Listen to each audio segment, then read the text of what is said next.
Martha was rinsing dishes one evening when she saw what she believed to be a small snake slithering around her kitchen sink. Panicked, she trapped it under a glass and called the local wildlife rescue. The vet arrived, expecting a routine snake retrieval. However, upon closer inspection, his face blanched. He stared at Martha, his voice trembling. "That's not a snake. It's far worse." Martha looked at veterinarian George, whose face looked pale. "What do you mean it's not a snake?" she asked, her voice filled with fear. Her hand trembled as she pressed the glass down, feeling the snake moving around inside it. George searched for the right words, not wanting to scare Martha even more. Suddenly, he grabbed his phone and began to walk away. "Keep your hand on the glass. I have to call someone." He walked out of the front door, leaving Martha alone, struggling against the snake's strength. It really wanted to get out from under the glass, and Martha had to do her very best not to let that happen. With the size of this thing, she was sure one bite would be enough to kill her. Her heart raced as she waited, and waited, and waited. Just as her hand began to cramp, George returned. "What took you so long?" she blurted out. Her arm was losing strength rapidly, and she needed George to switch places with her. "Here, you hold it down now," she ordered. But George hesitated. But what animal was actually in Martha's drain? Why was Vet George acting so strange? And why didn't he want to help her? In the days before Martha discovered the animal in her drain, she had noticed strange sounds echoing through her house at night. At first, she had just assumed it was her house settling or something like that, but each night, it was somewhere else inside her house, and after a week, she began to hear those sounds during the day as well. She thought she was going mad. She even called a ghost whisperer who came to her house and told her various ghost stories. Luckily, her sister gave her a big reality check when she came to visit. "It's probably just termites, you weirdo," she said boldly. But it did make Martha rethink everything. She wasn't scared anymore. Instead, she was a bit disgusted. She called an exterminator the same day, but when they came by, they told her she didn't have a single termite in her walls or ceilings. She was back to square one, but she was exhausted and annoyed at this point. While washing her dishes, she got lost in thought, thinking about moving away, when she suddenly felt something move past her hand. Martha drained the sink immediately. When it was almost empty, she saw the end of what she thought to be a snake's tail disappear into her drain. Martha screamed and dropped her plate, which shattered on the ground as she jumped backward. Chills ran over her body as she realized a snake had slithered past her hand. Then, it suddenly reappeared. Without thinking, Martha grabbed a glass and placed it over her drain, not wanting the snake to slither into her house. With her other hand, she reached for her phone and called animal control. Her heart raced as she realized she was stuck in her kitchen until someone arrived to catch the slithery animal. She felt it move inside the glass, but was way too scared to look. After what felt like ages, someone rang her doorbell. "Come in through the back door," she yelled as loud as she could, hoping the person at the door would hear her. She didn't want to leave her spot as she didn't want to risk the glass falling over. She heard the person at the door move around her house, and finally, a man stepped into her kitchen. The man introduced himself as George, a vet. Martha explained what she had seen and told George the animal was still underneath the glass. Intrigued, George stepped closer, and Martha lifted the glass slightly. After peeking underneath the glass, he shot upright and gasped. "That's not a snake!" George yelled, his eyes wide in shock. Martha couldn't believe what she was hearing. "What do you mean it's not a snake?" Martha's frustration grew as George hesitated, unsure if he should intervene. "Why are you just standing there?" she snapped. George bit his lip, eyes darting between Martha and the glass. I don't know if it's safe," he stammered. Martha's grip on the glass tightened. "I can't hold it forever," she shouted. George took a small step forward, but then froze again. Martha felt a surge of anger and desperation. "Do something, George," she demanded, her voice shaking. The creature pushed harder against the glass, making Martha's hand tremble. She could feel its strength increasing as if it sensed her weakening grip. "It's getting stronger," she hissed through gritted teeth.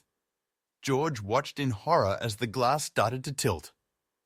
"Hold on, Martha," he exclaimed, finally stepping closer. The pressure beneath the glass intensified, causing Martha to sweat. "I can't hold it much longer," she cried out, her knuckles white with effort. Martha's voice cracked with fear, demanding George help her immediately. "George, please, I can't do this alone," she begged, tears welling up in her eyes. George's face was a mask of indecision. He reached out, but then pulled back, his hand trembling. "I need to know what it is first," he muttered. Martha's heart pounded in her chest. "We don't have time for that," she shouted, desperation clear in her voice. "Just help me." George, sweating profusely, insisted it wasn't safe to interfere. "Martha, I don't think it's safe to touch it," he said, wiping his forehead. Martha's eyes widened with frustration. "Then what do we do? Let it escape," she retorted. George shook his head. "We need professional help," he explained, glancing nervously at the glass. Martha's patience was wearing thin. "You're the vet here, George," she yelled, her voice echoing in the kitchen. "Act like one." Martha's anxiety spiked as George refused to assist her directly. "You can't leave me like this," she cried, her voice trembling with panic. George backed away, his face pale. "I'm sorry, Martha, but this is beyond my expertise," he said, his voice shaky. Martha's mind raced.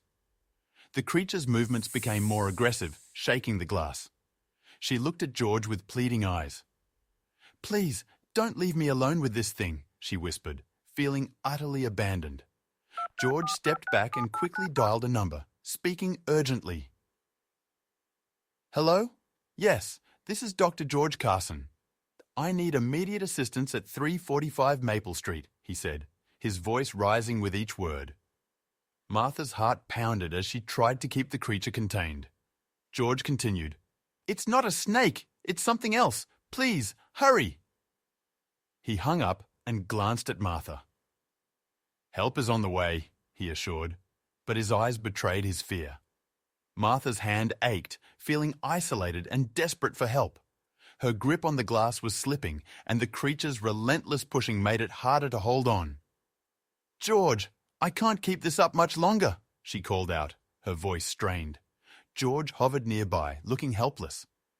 "Just a few more minutes, Martha," he said, trying to sound calm. She gritted her teeth, her mind racing. "I need real help now, not in a few minutes." George's hushed conversation heightened Martha's sense of urgency. She could hear him muttering into his phone, "Yes, it's serious. No, I don't know what it is." His words blurred into a background buzz as she focused on keeping the glass steady. The creature was relentless, and Martha's strength was fading. "George!" she shouted, snapping him back to the present. He glanced at her, eyes wide with worry. "They're on their way," he reassured, but it felt like forever. Martha pleaded softly, her voice barely above a whisper, for George to hurry. "Please, George, I can't do this alone." Her hand was cramping, the pain shooting up her arm. George moved closer, his face etched with concern. "Hang in there, Martha," he said, trying to sound confident. She could see the sweat on his brow. "I don't know how much longer I can hold on," she confessed, tears streaming down her face. "Please, hurry." The tension in the room grew as Martha struggled to hold on. The creature was becoming more frantic, and the glass began to vibrate with its movements. "George, do something!" she cried out, her voice breaking. George looked around, desperate for a solution. He grabbed a towel and pressed it down on the glass, adding his weight to hers. "Just a bit longer," he whispered. Martha nodded, but inside she was screaming, every second feeling like an eternity. 2 more people arrived, equipped with heavy-duty gloves and tools. They moved quickly but carefully, their eyes wide with a mixture of curiosity and concern. "We're here to help," one of them said, nodding at George. Martha's grip on the glass wavered as relief and fear mingled within her.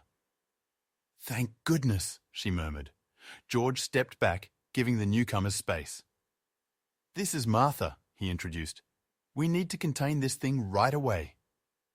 They cautiously approached Martha, concern evident in their eyes. Hi, Martha, the taller one said softly. We're going to take it from here, okay? Martha nodded, her eyes fixed on the glass. The other team member adjusted their gloves, ready to assist. Just hold on a bit longer, they reassured. George stood by, his expression serious. The team exchanged a look, understanding the gravity of the situation. They moved closer, prepared to take over.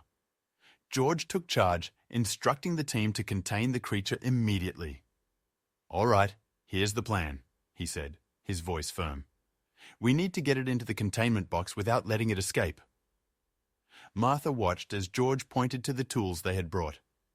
You, grab the box. You, be ready to secure the glass, he directed. The team members nodded, following his instructions without hesitation. Martha felt a flicker of hope amid her fear.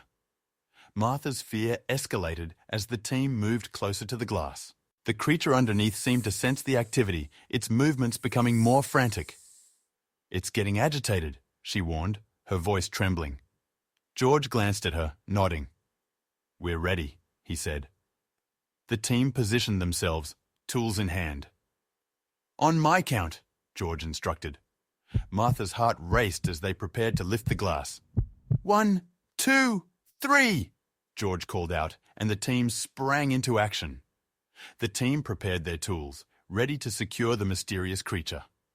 They moved with precision, each person knowing their role. Hold it steady, George instructed, his eyes focused. Martha held her breath, watching their every move. One team member carefully slid a tool under the glass, while the other readied the containment box. We're almost there, George muttered. Martha's grip tightened, her mind racing with worry. The moment of truth was at hand. The team set up a containment box around the glass carefully.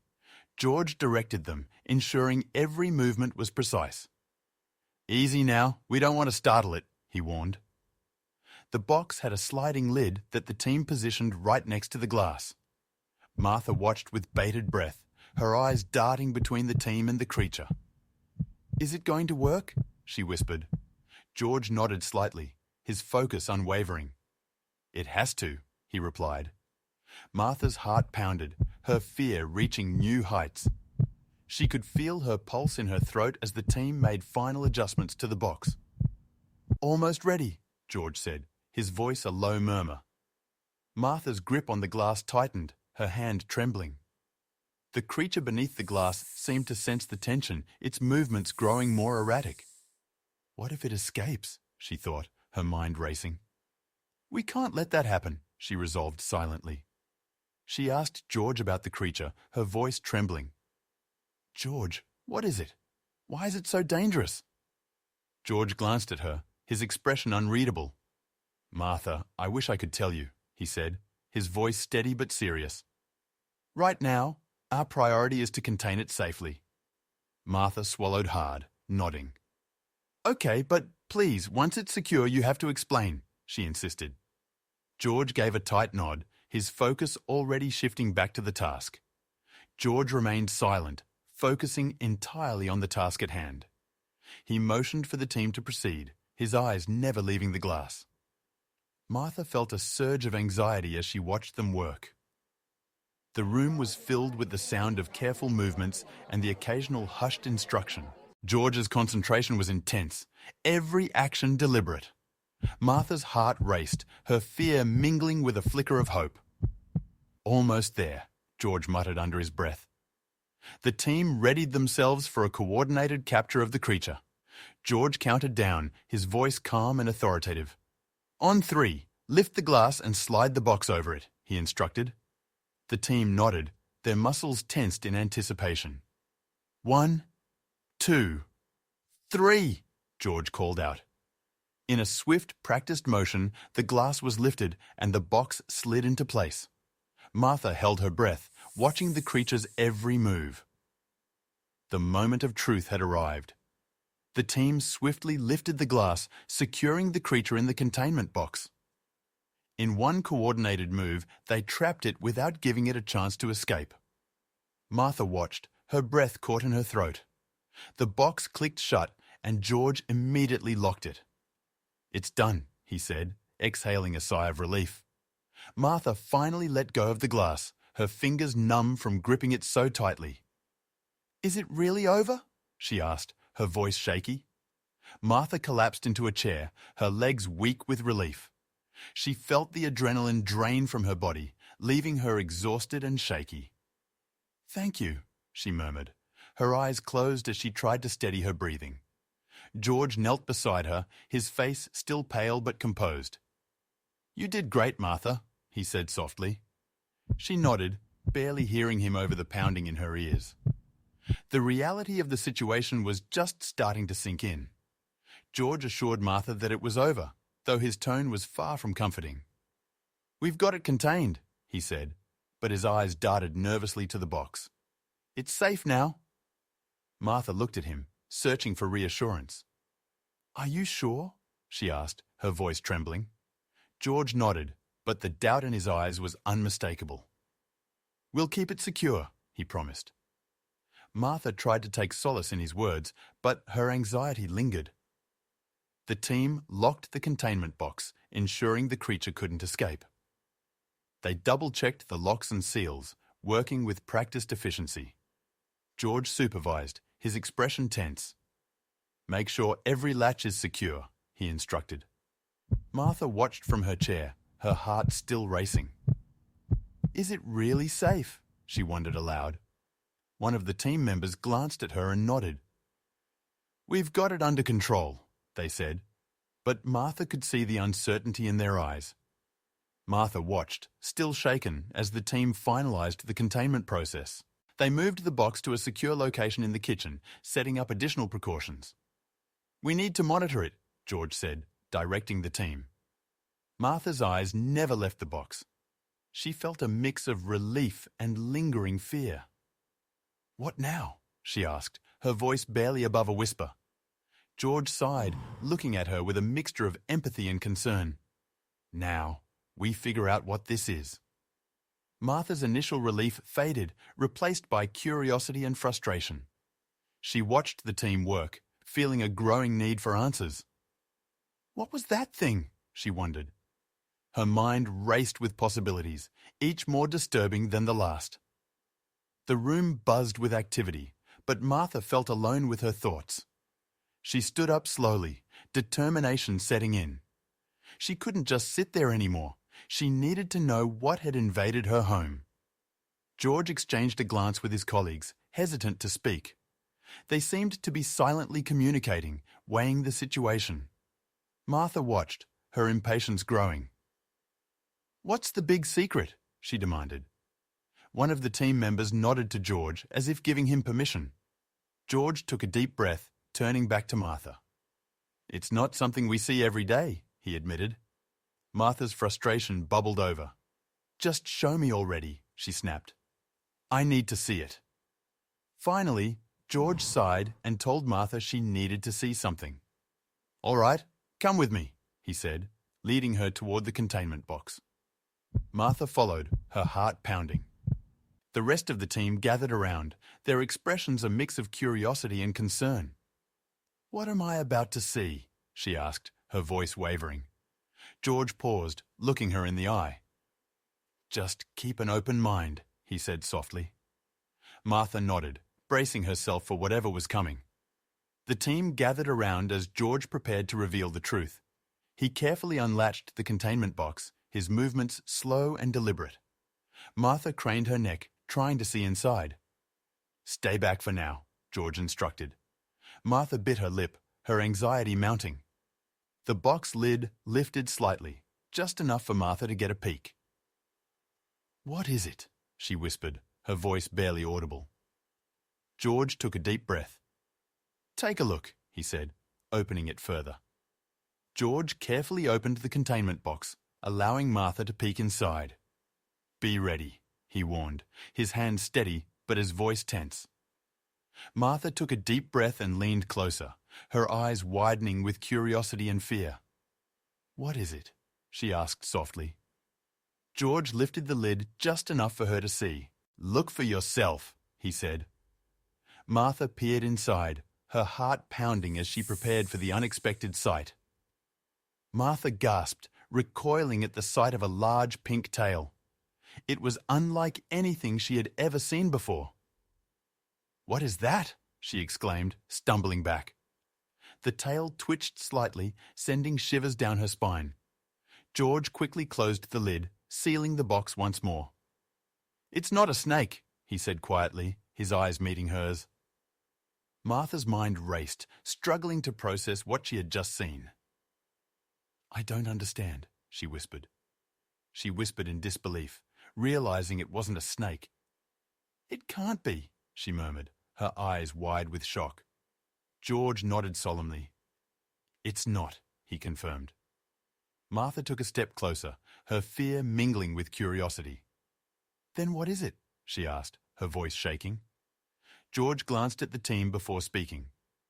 "It's something much rarer," he said. Martha felt a chill run down her spine. "Tell me," she insisted. "I need to know." Martha's mind raced with confusion at the strange creature. She tried to piece together everything she had seen and heard. How did it get here? She wondered aloud.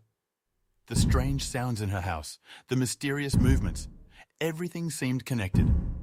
George and his team watched her, understanding her bewilderment. "It's a lot to take in," George said gently. Martha nodded, still trying to comprehend the reality of the situation. "What does it mean?" she asked, her voice small. The team observed Martha's reaction, understanding her shock.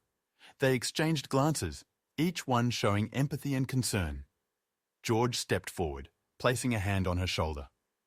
"We're here to help," he said softly.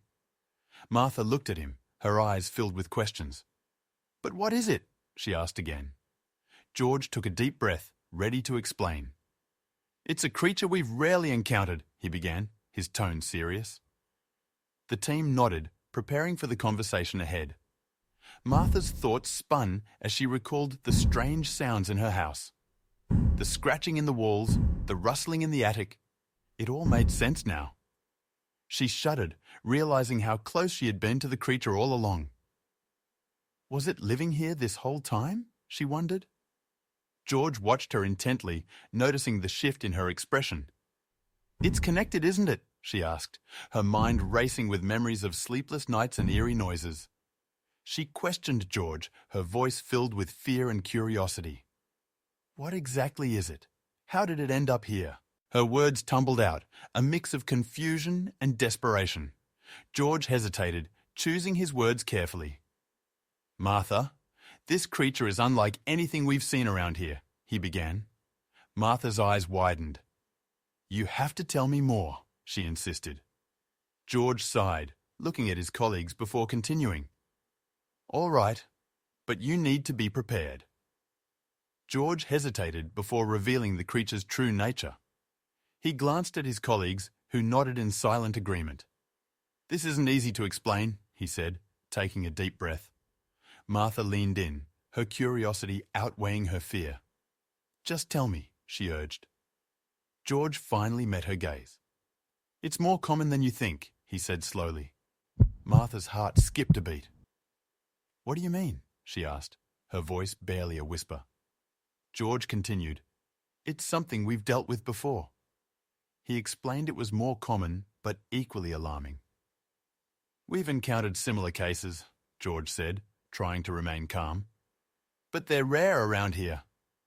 Martha's mind raced, trying to piece together his words. "Are you saying this happens often?" she asked, incredulous. George nodded. "In certain areas, yes. It's a species that's hard to track and even harder to contain," he said. Martha felt a shiver run down her spine. "But why my house?" she wondered aloud. Martha's confusion deepened as George hinted at a larger issue. "There's more to this than just one creature," he said, his tone serious. Martha's eyes narrowed. "What aren't you telling me, George?" she demanded. He sighed, rubbing his temples. It's not just your house, Martha. There have been other incidents nearby, he admitted. Her heart sank. So, there's a bigger problem? She asked, fear creeping back in. George nodded grimly. We need to address it quickly, he replied. The team explained similar cases of mistaken identities in the area. We've had reports before, one member said. People think they're dealing with snakes or other pests, but it turns out to be something else entirely. Martha listened intently, her mind racing. So, this isn't the first time? She asked. George shook his head. No, and it's becoming more frequent, he admitted. Martha felt a chill, realizing her home wasn't as safe as she had thought. George revealed the creature was actually a large, aggressive rat. It's a species known for its size and aggression, he explained. Martha's eyes widened in disbelief. A rat? That big? She exclaimed. George nodded. Yes, and it's more dangerous than a typical rat, he said. Martha felt a wave of relief mixed with alarm. At least it's not something worse, she thought. But the idea of such a rat in her home was still terrifying. Martha felt a mix of relief and alarm at the revelation. So, it's not some exotic creature, but it's still scary, she said. George nodded, his expression serious. We need to be cautious. These rats can cause significant damage and spread disease, he warned. Martha took a deep breath, trying to steady her nerves. What do we do now? She asked, looking at George and the team for answers. We handle it carefully, George replied. The team detailed their encounters with such elusive rodents. They're smart and hard to catch, one team member said. We've seen them hide in the smallest spaces. Martha shivered at the thought. How do we get rid of them? She asked. George explained their plan. We'll set traps and use specialized equipment to ensure they're gone, he said. Martha nodded, feeling a bit more reassured. Thank you, she said, grateful for their expertise. Martha understood the creature's danger and their concern. I had no idea rats could be this aggressive, she admitted. George nodded. It's not common, but it happens, he said. The team began preparing their equipment, ready to tackle the problem. Martha watched them, feeling a mix of gratitude and lingering fear. I'll help however I can, she offered. George smiled reassuringly. Just stay safe, Martha, he said. We've got this under control. Martha decided to check her entire drainage system for more rats. The idea of missing any of those creatures made her skin crawl. She grabbed a flashlight and carefully inspected every corner. I need to be sure, she muttered to herself, feeling a mix of determination and dread. Each clank of the flashlight against the pipes echoed loudly, her anxiety growing with each step. She knew she couldn't rest until she was certain there were no more surprises. She called pest control to thoroughly inspect her house. I need a full sweep, she explained to the operator, top to bottom. They assured her a team would arrive shortly. When the pest control team showed up, Martha felt a small sense of relief. Thank you for coming so quickly, she said, leading them inside. They nodded and got to work, checking every nook and cranny. Martha watched anxiously, hoping they wouldn't find anything too alarming. The pest control team found a whole rat colony underneath her house. We've got a big problem here, the lead technician said, shaking his head. Martha's stomach dropped. How many? She asked, her voice barely a whisper. Too many, he replied. But don't worry, we'll handle it. They set traps and used specialized equipment to clear the infestation. Martha could hardly believe it. Her home had been a haven for these creatures, and she hadn't known. They cleared the rats, allowing Martha to return home safely. We've got them all, the technician assured her. Martha breathed a sigh of relief, though the thought of what had been under her house still made her uneasy. Thank you so much, she said, grateful for their hard work. They packed up their gear, leaving her with a sense of closure. But as she looked around her home, Martha couldn't shake the lingering feeling of discomfort. Despite the removal, Martha no longer felt at ease in her home. Every creak and rustle set her on edge. She found herself checking and rechecking the places where the rats had been. I can't live like this, she thought, frustration mounting. Even though the house was safe now, the peace she once felt was gone. She knew something had to change. I need to move on, Martha realized, starting to plan her next steps. Martha put her house up for sale, unwilling to stay any longer. The decision wasn't easy, but she knew it was the right one. I can't live with the memories of those rats, she thought. She contacted a realtor and started the process. I hope someone else can find happiness here, she said, looking around one last time. The sign went up, and Martha felt a strange mix of sadness and relief. She moved to a different part of town, seeking peace. The new neighborhood was quieter, with tree-lined streets and friendly neighbors. This is exactly what I need, she thought, unpacking her boxes. The change of scenery felt refreshing. As she settled into her new home, Martha felt the tension slowly leave her body. I can finally breathe again, she sighed, smiling as she explored her new surroundings. The fresh start was just what she needed.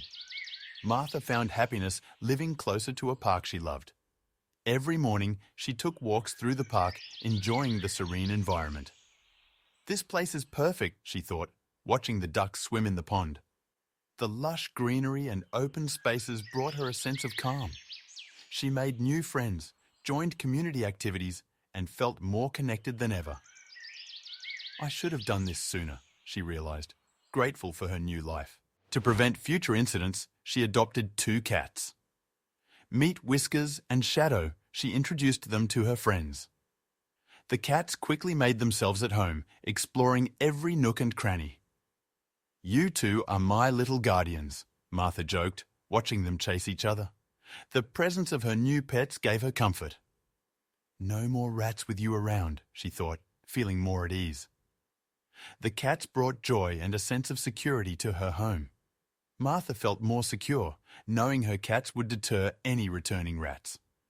Whiskers and Shadow were always on patrol, their playful antics a constant source of amusement. You two are the best decision I ever made, she said, petting them fondly. With each passing day, the memories of the old house faded. Martha felt truly at peace in her new home. She smiled, watching her cats play in the sun, knowing she had found happiness again.